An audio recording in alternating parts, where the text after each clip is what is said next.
Hi అండి, welcome back to my channel. ఈరోజు నన్ను ఒక ఇద్దరు ముగ్గురైతే ఒక క్వశ్చన్ అడిగారనమాట. అది కూడా లేడీస్. సో యాక్చువల్గా ఇలాంటి టాపిక్ గురించి నేను ఎప్పుడు వీడియో చేయలేదు. ఈరోజైతే చేయాలనుకుంటూ ఉన్నాను. అదేంటంటే పెళ్ళి కాకుండా అమ్మాయి తప్పు చేస్తే తప్పేంటి, అంటే అబ్బాయి ఎలా అయినా తిరగచ్చు, సో అది తప్పులేదు, బట్ అమ్మాయి మాత్రం తప్పు చేస్తే తప్పేంటి అని చెప్పి అడిగారనమాట. దీని గురించి నేను క్లియర్ కట్గా ఈరోజు ఎక్స్ప్లెయిన్ చేస్తాను. తప్పకుండా ప్రతి ఒక్క అబ్బాయి కూడా వీడియో అయితే చూడండి. అలాగే నన్ను డౌట్స్ అడిగిన వారు కూడా వీడియో అయితే ఫుల్గా చూడండి, అర్థమవుతుంటుంది. మీరు నాతో మాట్లాడాలనుకుంటే call me for app download చేసుకొని అందులో నా ఐడి raji1133@CM4 అనమాట. అక్కడ కాల్ చేస్తే మాట్లాడితే కనుక నేనైతే మీకు రిప్లై ఇస్తాను. సో ఏదైనా డౌట్స్ అయితే అడగచ్చు అనమాట. ఇంక లేట్ చేయకుండా టాపిక్లోకి అయితే వెళ్ళిపోదాం. నార్మల్గా ఏంటంటే ఇప్పుడు భార్యాభర్తలు ఒక చోట పడుకునేటప్పుడు కానీ, లేకపోతే కొత్తగా పెళ్ళైన వాళ్ళు కానీ పడుకుంటూ ఉంటారు కదా కలిసికట్టుగా. పిల్లలైన తర్వాత పిల్లలకి ఒక ఏజ్ వచ్చే వరకు అమ్మాయిని అమ్మ దగ్గర, అబ్బాయిని నాన్న దగ్గర పడుకోబెడుతూ ఉంటారు. అది కూడా ఏంటంటే ఒక 16 కాదు 13-14 ఇయర్స్ వచ్చే వరకునే అలా పడుకోబెట్టుకుంటూ ఉంటారు. చిన్నప్పుడు అందరూ కలిసికట్టుగా పడుకున్నా ఒక ఏజ్ వచ్చేసరికి కొద్దిగా దూరంగా సపరేట్గా పడుకోబెట్టుకొని మళ్ళీ వాళ్ళని సపరేట్గా, అంటే అబ్బాయిని సపరేట్గా రూమ్లో, అమ్మాయిని సపరేట్ రూమ్లో పడుకోబెడుతూ ఉంటారు. ఎందుకు? వాళ్ళిద్దరి మధ్య జరిగేటువంటి సన్నివేషన్స్ కావచ్చు, లేదా వాళ్ళకున్న ఆ సిచ్యువేషన్స్ కావచ్చు, లేదా వాళ్ళ మధ్య జరిగేటువంటి ఆ శృంగారం అనేది పిల్లలు చూడకూడదు, పిల్లలు దూరంగా ఉండాలి, చిన్నప్పటి నుంచి అవేమి తెలుసుకోకూడదు, మాట్లాడకూడదు, అంటే అలాంటి విషయాలన్నిటికీ తెలియకూడదు అనే ఉద్దేశంతో పిల్లల్ని దూరంగా పెడుతూ ఉంటారు.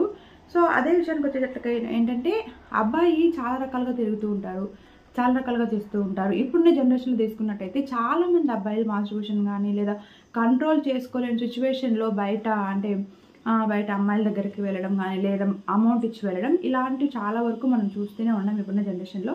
బట్ ఏంటంటే అమ్మాయి విషయానికి వచ్చేసరికి చాలా కేరింగ్గా ఉండాలి. అబ్బాయి ఏంటంటే చాలా రకాలుగా అలా చేసినా సరే అబ్బాయి బాడీలో మార్పు అయితే ఉండదు. కాకపోతే అమ్మాయి ఏంటంటే ఫీలింగ్స్ని కంట్రోల్ చేసుకోలేకపోతే మాత్రం బాడీలో చేంజెస్ రావడం, సో బాడీలో మార్పులు జరిగిన తర్వాత హార్మోన్ అన్ని బ్యాలెన్స్ రావడం, తర్వాత ప్రాబ్లమ్స్ రావడం, అవన్నీ కాకపోయిన తర్వాత ప్రెగ్నెన్సీ రావడం, ఇలాంటివి జరుగుతూ ఉంటాయి. అబ్బాయి ఎన్ని తప్పులు చేసినా సరే మన సమాజంలో ఏంటంటే దాన్ని యాక్సెప్ట్ చేస్తుంది. మన అమ్మాయి ఒకసారి చేసిన తర్వాత ఏమంటుందంటే అది ఆల్రెడీ చెడిపోయింది, పెళ్ళికి ముందు ఒకరితో తిరిగి వచ్చింది, చెడిపోయింది అనే ముద్ర వేస్తుంది అనమాట. అది మనం మనుషులను తప్పనలేం, మన కల్చర్ని తప్పు పట్టలేం. అలాగని సో అబ్బాయి చేసేది కరెక్టు, అమ్మాయి చేస్తే తప్పు అని కూడా నేను చెప్పడం లేదండి. జనరల్గా ఉన్నది చెప్తున్నా. మన ఇండియన్ కల్చర్స్లో ఇలా ఉన్నదన్నమాట.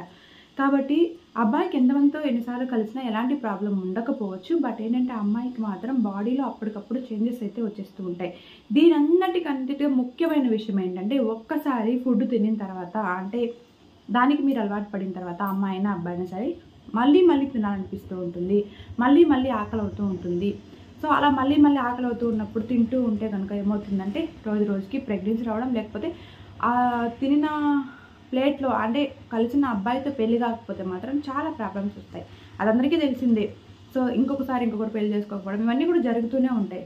కాకపోతే ఇక్కడ మీరు గమనించాల్సిన పాయింట్ ఏంటంటే ఎన్ని జరిగినా సరే ముళ్ళుపై ఆకుపై పడ్డా, ఆకు వచ్చి ముళ్ళుపై పడ్డా సరే చిరిగిపోయేది ఆకే అనమాట. ఇది ఒకటి గమనించాలి. సో ఎందుకంటే ఒకసారి ఇంటర్ కోర్స్కి అలవాటు పడిన అబ్బాయిలైనా అమ్మాయిలైనా దూరంగా ఉండడం అయితే కష్టంగా ఉంటుంది. కాబట్టి సో మీరు వయసు వచ్చే వరకు, మీ ఇంట్లో పెళ్లి చేసే వరకు కొద్దిగా జాగ్రత్తగా ఉండటం అనేది చాలా చాలా ఇంపార్టెంట్. ఒకవేళ మీరు అప్పటికీ కూడా మీకు కంట్రోల్ కాకుండా ఫీలింగ్స్ వస్తూ ఉంటే, సో అబ్బాయికైనా అమ్మాయికైనా సరే ఫీలింగ్స్ వస్తూ ఉంటాయి ఏంటంటే, సో చన్నీళ్ళతో స్నానం అయితే చేయాలి. చన్నీళ్ళతో స్నానం చేస్తే కనుక కొద్దిగా రిలాక్స్ అవుతుంది అనమాట బాడీ. ఆ తర్వాత అప్పటికి కూడా ఇంకా ఎక్కువ వస్తూ ఉంటే స్నానం చేసిన తర్వాత పూజ చేయడం అనేది చాలా చాలా ఇంపార్టెంట్. పూజ చేస్తే కనుక ఏమవుతుందంటే మీకున్న హార్మోన్స్ అన్నీ కూడా కొద్దిగా కూల్ అవుతాయి అనమాట. అంటే మైండ్ మారిపోతుంది, ఆ దేవుడి భక్తిలోకి వెళ్ళిపోతాం కాబట్టి. సో మనకు అప్పుడు ఫీలింగ్స్ అలాంటివి ఏమీ రావన్నమాట. మీ మైండ్ని డైవర్ట్ చేసుకోవడానికి కొద్దిగా టిప్ అనమాట.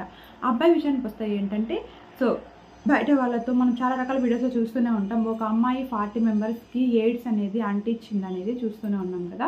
సో అలాంటి రోగాలన్నీ కూడా మన దరిదాపుల్లోకి రాకుండా ఉండాలి అంటే ఖచ్చితంగా మిమ్మల్ని మీరు కంట్రోల్ చేసుకోవాలి. Thank you for watching this video. Take care, bye.